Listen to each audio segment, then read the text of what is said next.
Okay, we're back with the last Empire Build Spotlight that I want to go over tonight.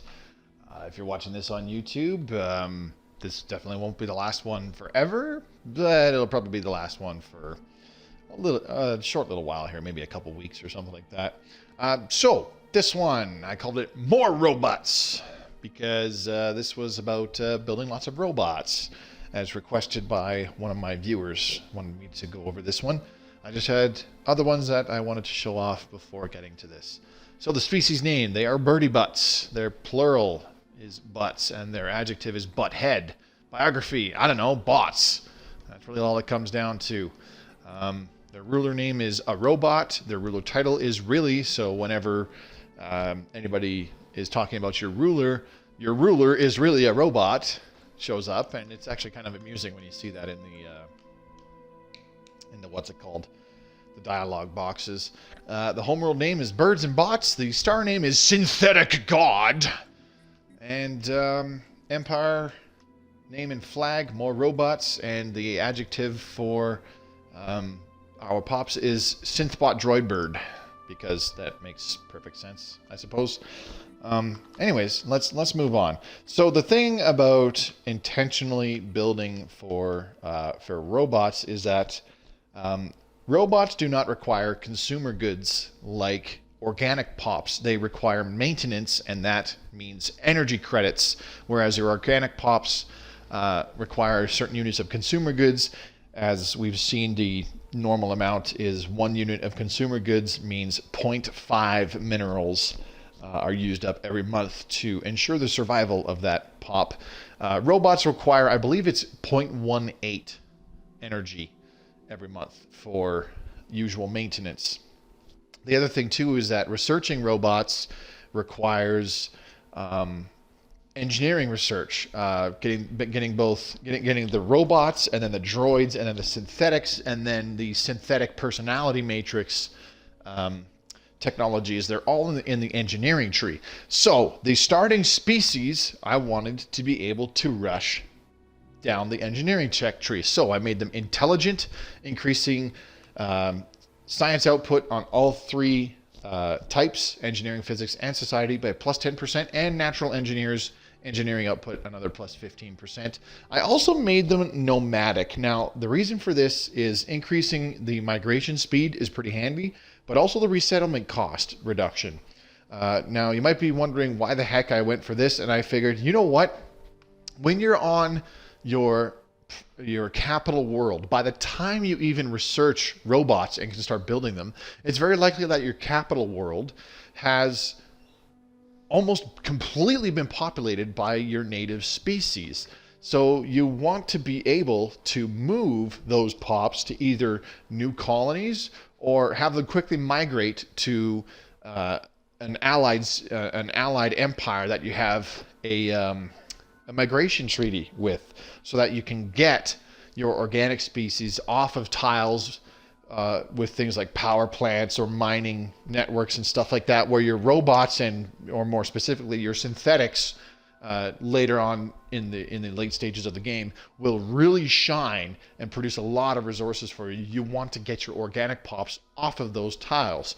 As you can see with these two trait picks, the organic pops are largely only useful for being put on engineering labs, because they have greatly increased engineering science output. And of course, to counteract the -2 trait points, non-adaptive, it will slow down the colonization speed in the early parts of the game. Not a huge deal, because you're building robots. You don't need your native species to have any habitability whatsoever, because robots, and by extension droids and synthetics, have 200% habitability regardless of the type of planet. So you don't need to worry about that. Let's go check out the Empire Ethics and Civics. First up, egalitarian, to increase faction influence gain, but also reduce consumer goods cost. I largely just did this to kind of test if the reduction in consumer goods cost will also reduce the amount of maintenance required on robots, as I wasn't 100% sure on that. So we'll take a look at that later, so that we're all on the same page with certainty whether or not it works that way. But the big thing here, fanatic materialist, robot maintenance cost minus 20%, and of course research speed plus 10%. This combines nicely with the intelligent and natural engineers traits for your native species. Now, with civic picks, first up, corporate dominion, empire energy generation plus 10%. And secondly, mining guilds, empire minerals production plus 10%. So you might be wondering, why didn't I combine these civics with similar traits on the native species? Why didn't I give them something like thrifty to increase their energy credits by another plus 15%? Or industrious to increase their minerals by another plus 15%? And it's as I said earlier, the idea is to almost completely replace, not necessarily replace, but build your empire's pops with nothing but robots and all that jazz. And at the very beginning of the game, robots are great at producing minerals. They have a bonus to mineral production, but they have a severe negative impact to just about everything else. You'll get less energy credits, less unity, less science from robots. And by extension, the same thing happens with droids, although the penalty from droids is not as severe as with robots. And droids actually have better minerals generation, again, even better mineral production than the base robots. So that's why you want mining guilds. But as I said, corporate dominion is important because it increases empire energy generation across the board, and energy generation is huge if you are going for lots of robots, because as I said, robots require energy credits for maintenance costs as opposed to needing minerals for things like consumer goods. So it's important you go with corporate dominion. And in order to take corporate dominion, you have to not be a xenophobe. So you can't pick either xenophobe or fanatic xenophobe ethic, and you have to be an oligarchic authority. This makes your empire essentially a mega corporation, as it's largely run by the corporate elite. So that's how you essentially build your ethics, your civics, and the species traits. Like I said, the big thing here with these traits is you are trying to rush the robots and droids and synthetics and synthetic personality matrix technologies, and giving your starting species increased engineering and overall science output will help with that big time, but also making them nomadic so that it doesn't cost much to resettle pops on new planets, or help them migrate faster off of tiles where you want to replace them with a robot or a droid or a synthetic as they migrate to either your new colonies or planets in another empire that you have a migration treaty with. It just makes it a lot easier for you to quickly go in and start building a new synthetic on that tile. So once again, we are going to go ahead and take a look at different stages of the game. 0 years, 20 years, and 50 years with the more robots empire. So lots of robots. Part 1, 0 years into the game. There's not going to be much to see at this stage because going for robots within your... what's the word I'm looking for? Going for robots within your empire doesn't really start. You don't really start to see it paying off or being a significant impact until about the middle stages of the game. So research options, powered exoskeletons. You have to pick this in order for robots to even pop up. As you can see on the right-hand side, underneath the empire modifiers of increased army damage and mineral generation. This technology will lead to further advancements in the field of robotics. So you have to pick powered exoskeletons. It's the prerequisite to getting the robots technology down the road. As for society research, you're not going to worry about terraforming pretty much at all, because by the time you get, I believe it's droids.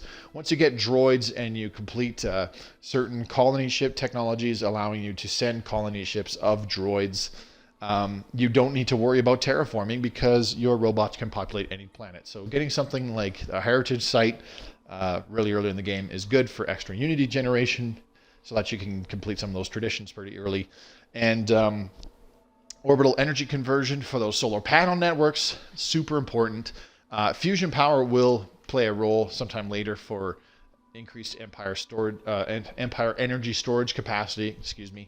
But for now, you want to be able to generate more energy credits every month. So by the time the solar panel network is done, build one right away in your first spaceport, or any planets that have a spaceport, definitely build them super duper early. So this galaxy, I'm pretty sure it was another 600 star one, and I went with a 4 spiral arm galaxy. We're kind of in the lower right corner, the southeast section of it. So apart from that, usual stuff, split up your corvettes, start sending them out, exploring nearby systems, or send them to the far reaches of the galaxy to try and find other empires or things like Leviathans, etc., etc., etc. So our science ship, start surveying the home system. Construction ship, just sit tight. And there's not much else to do. Our home planet of birds and bots is what you would expect. It's a tundra world, and there's really nothing we can do. We can't, as I said, we cannot even build robots yet because we don't have the required technology. So I would say that the thing to go for this early in the game, the tradition to go for, would probably be discovery, because completing it increases your research speed by plus 10%, allowing you to tech up to synthetics and getting the synthetic personality matrix just that much sooner. But I digress. Let's take a look at 20 years in the game to get a better idea of what you want to go for in these early parts of the game if you want to be a very robot-heavy kind of empire. So here we are. Here we are at our home planet, birds and bots, still in the synthetic god star system. So we've got our first colony being colonized right now. Give me them robots. That's working on that now. We've got multiple science ships going out exploring the galaxy, finding anomalies, finding places where we can acquire resources. And our first armada is still in our home system, just sitting there ready for defense, to deal with pirates if those have not been encountered yet, as well as possibly take on nearby little threats like space amoebas and stuff, allowing us to continue expanding if necessary. So we're fortunate enough that the first place we colonized has a second planet in the system. That's something you kind of want to watch out for when you first start expanding out and colonizing. Try finding systems that your native species can live on, in this case tundra worlds, but you also want to try to find systems that have definitely more than one planet. If you luck out and can get a system with, say, 3 or 4 planets, all the better, because if you colonize the tundra world, just as an example, the tundra world with your native species, even if the other 3 planets are really crappy habitability because they're, for example, a desert world or an ocean world or whatever, colonize them with your robots or droids or synthetics at some point down the road, because they'll be able to.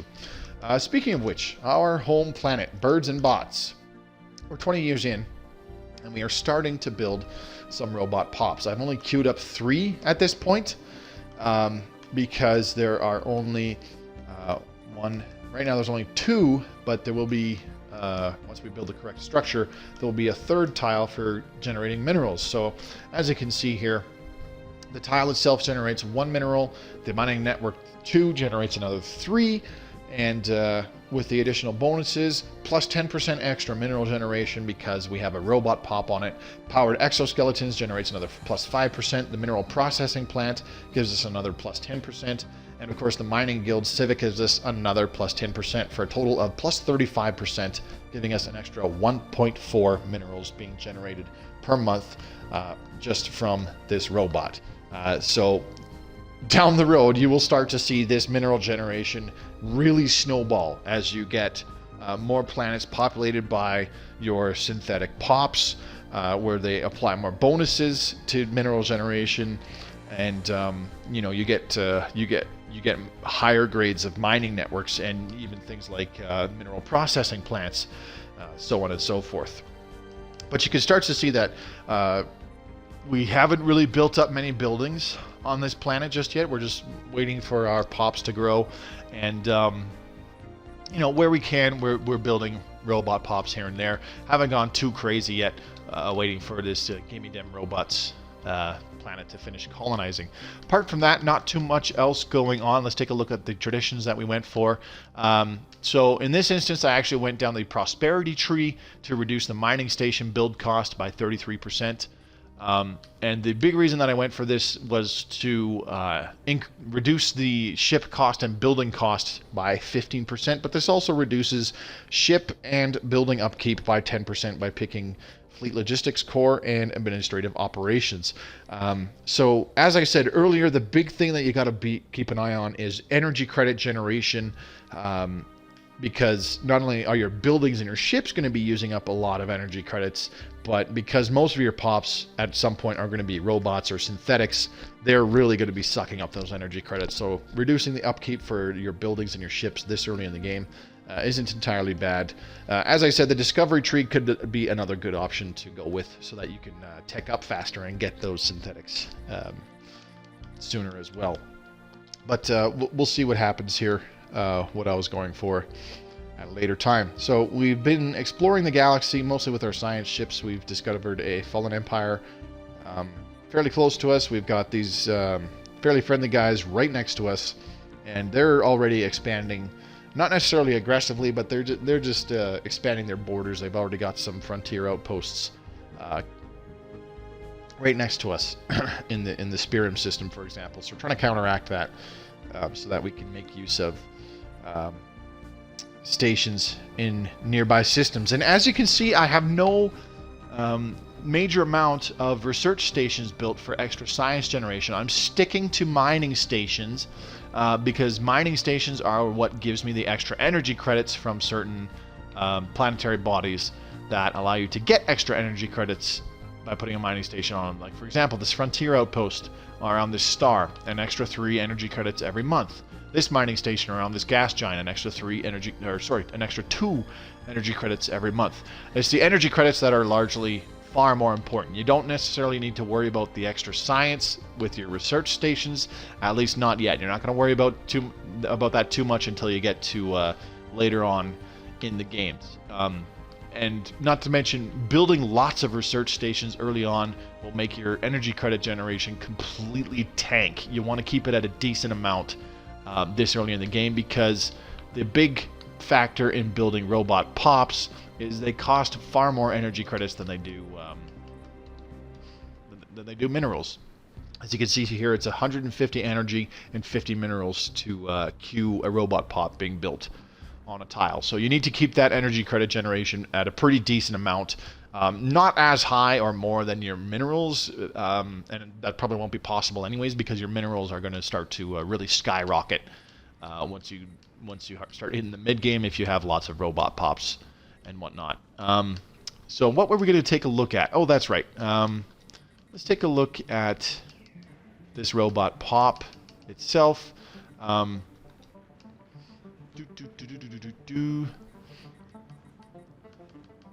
No, it's not showing up. Okay. So we were trying to look at to see if what's it called? Hang on a sec here. We were trying to look to see if the egalitarian ethic actually had a reduction in robot maintenance with its reduced consumer goods cost, but as I said earlier, robots don't require consumer goods, they require maintenance, which uses up energy credits. The upkeep of our native species is reduced just a little bit because of the egalitarian ethic, so reduced by 10%, costing only 0.45 minerals every month per organic pop, so that's not too bad. But enough about that, let's move on. More robots. Part 3, 50 years in. And this is where you can start to see things really pick up steam.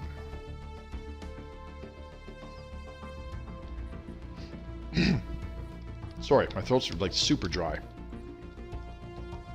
Okay, didn't mean to do that. Have it, sorry. So let's go back to our home systems.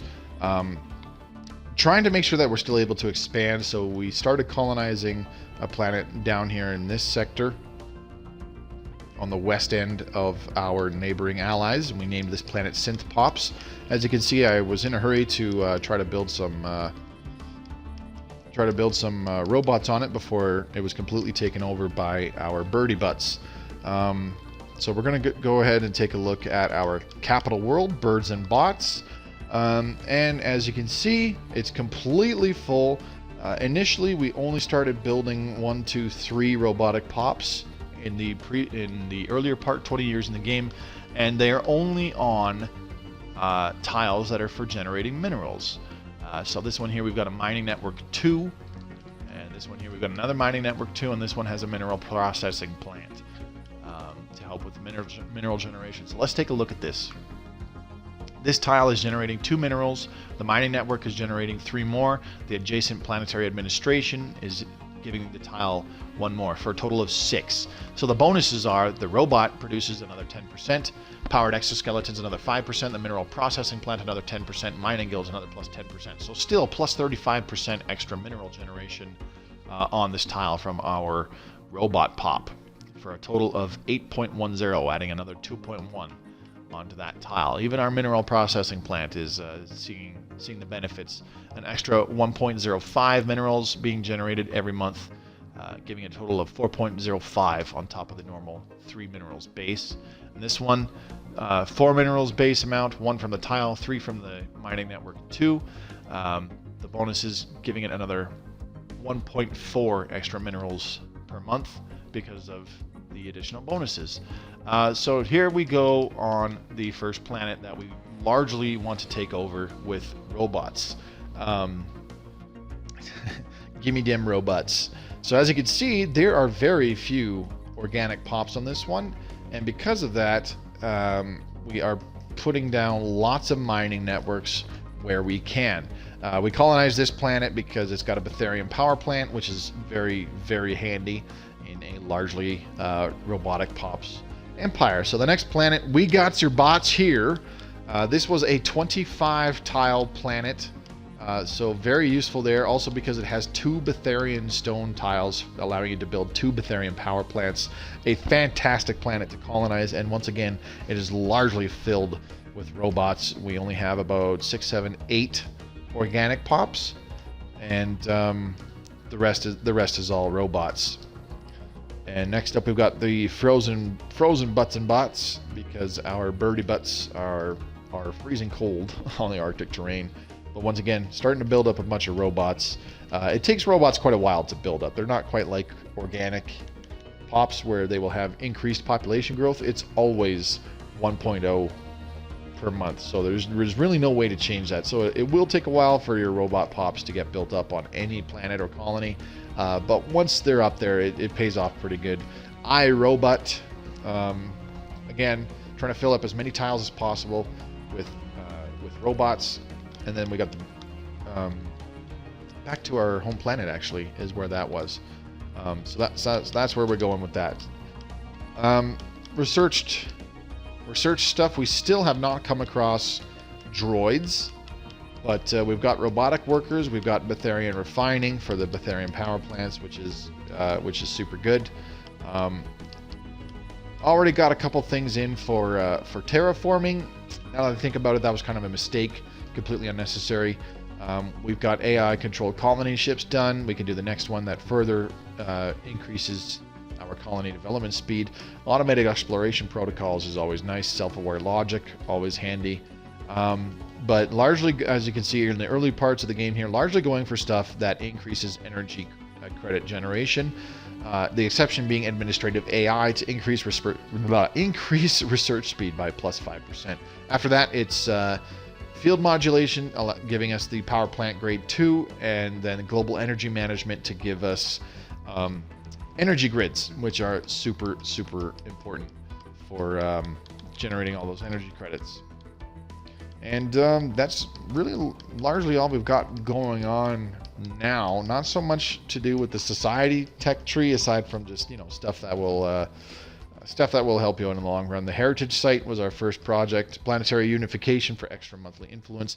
Now, things like centralized command aren't a terribly bad idea, because they reduce army upkeep by 10%, and army upkeep is a drain on energy credits. So reducing that with a technology like that, as well as giving your armies things like neo-concrete fortifications, which also reduces their upkeep by another 10%. Not entirely bad picks. So yeah, you can't quite see it. It's too early in the game to tell, but once we get things like droids and especially synthetics, it's very likely that this kind of setup, we're actually in a pretty good position. We've got 5 colonized planets already, and we could very well be looking for a 6th one already, especially if there's one in a what was I going to say? In a star system that we already have a planet in. So multiple habitable worlds in a star system are big here. But the reason why it's very easy not really easy, but very possible for this to snowball is because with all these robotic pops, once we get synthetics, synthetic pops have no negative impact on any resource generation. They have bonus mineral generation, they have bonus energy credit generation, they have bonus science generation. But I think the only thing that they don't really have an impact on is food generation, which is fine because we don't want to worry too much about food generation anyways. Probably the only thing you want to do for food generation is maybe building some orbital hydroponics farms so that you don't build them on your planet, and instead of building hydroponics farms on your planet, you can actually build something like a mining guild, for example. To increase your mineral generation and make use of the bonus mineral generation from your base robots. But the other thing too is putting these robots or droids on things like your power plants and stuff before you get the synthetics upgrade. It basically just preps them for when you do get synthetics.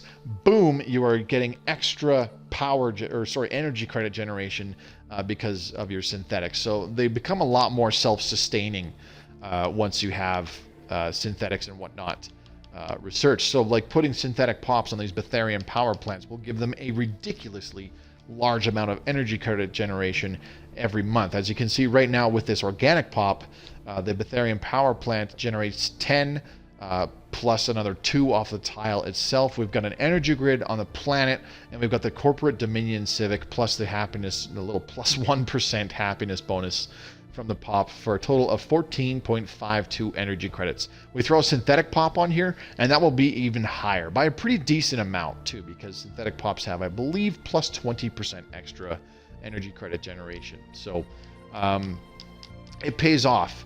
Going for lots of robots it's not nearly as much about the early game. It is definitely more about the late game. Once you get, say, 100 years in, it's much more possible to snowball once you get those synthetic pops going, because you're just pumping out minerals like crazy. I mean, you can see already we're generating 193 minerals every month, only 50 years into the game, and this is with 5 planets, so it's not a crazy amount, but it's a pretty decent one. And we've got 35 energy credits coming in every month, which again, not crazy, but that'll improve significantly once you get the synthetics research done. So the big thing here is, as you can see, once again, I have pretty much no orbital research stations constructed. There's a couple here and there. It seems I have one here in this system to give me a little bit extra physics research, but that's really because the Frontier Outpost is generating it off of the star that it's built around. But yeah, like I was saying, no research stations because they're just a drain on energy at the early parts in the game.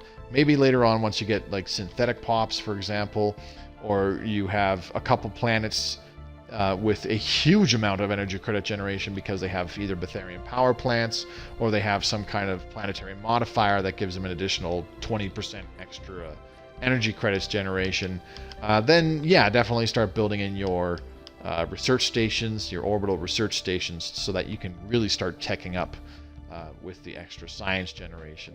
And then the spaceports as well, as you can see, 5 spaceports, each and every single one of them, all they have is the solar panel networks to help with generating additional energy credits.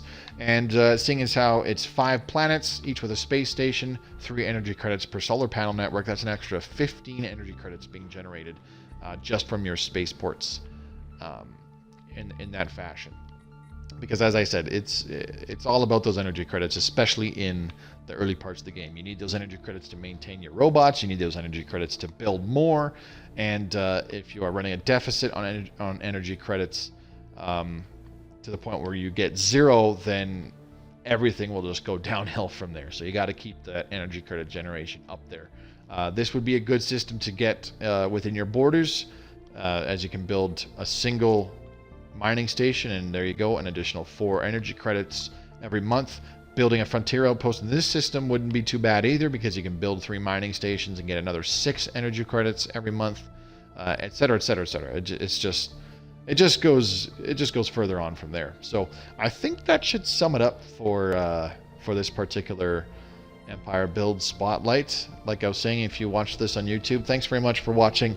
I'll be back next week with the Cytherian Stellar Coalition. Probably going to be the last stream in that stream game, because the Utopia DLC comes out the following week on August, what is it again? The 16th, I believe?